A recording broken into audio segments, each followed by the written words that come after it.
J'ai adoré la salle d'accouchement, c'était vraiment chez moi, c'est même le seul endroit sur Terre où je me sens vraiment à ma place.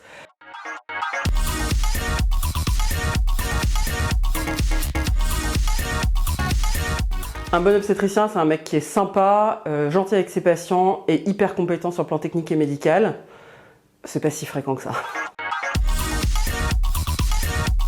Bah écoutez, oui, c'est les résultats des cuites de Noël et Nouvel An, non je rigole, mais effectivement c'est le pic des naissances, mais en fait dans les grandes métropoles, on ressent pas trop les pics, en fait il y a des bébés tout le temps. Avec les concentrations des grosses maternités, il n'y a pas d'histoire de creux, on est tout le temps dans le haut de la vague.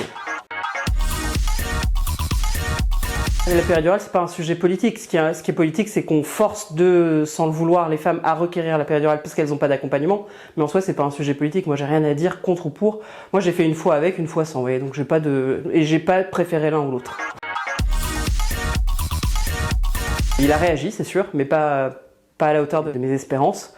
Vraiment, une femme, une sage-femme, c'est pas un truc de cinglé. Toutes les études médicales le disent, hein, c'est pas des élucubrations de sage-femme. Et ben, on n'y est toujours pas. Et les décrets de périnatalité de 98 n'ont toujours pas été revus et je m'en désole tous les jours parce que les patientes, elles trinquent. C'est que je réponds, c'est-à-dire qu'à la fois il y a la base scientifique qui est, voilà, ça c'est hyper important pour moi, mais j'ose répondre comme je répondrais en cabinet. Avant, j'avais fait un ouvrage, Devenir maman dans la collection pour les nuls, où finalement j'étais restée ultra scolaire, ultra machin, il y avait que de la science.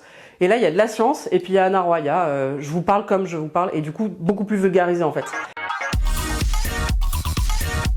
J'ai pas de sage-femme dans ma famille, j'ai beaucoup de médecins, des médecins super sympas et super fins et intelligents, et des médecins qui aiment trop l'argent. Donc c'est bien parce que j'ai eu des modèles et des anti-modèles, et ça c'est quand même vachement pratique pour exercer après soi-même. Ah, c'est pas pareil.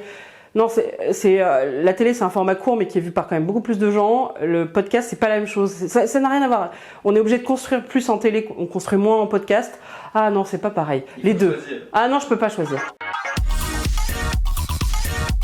Un cri de guerre, le mieux est l'ennemi du bien. Ça c'est vraiment mon truc qui guide ma pratique et que je dis tout le temps à mes patientes. Le mieux est l'ennemi du bien. Arrêtez de vous prendre trop la tête.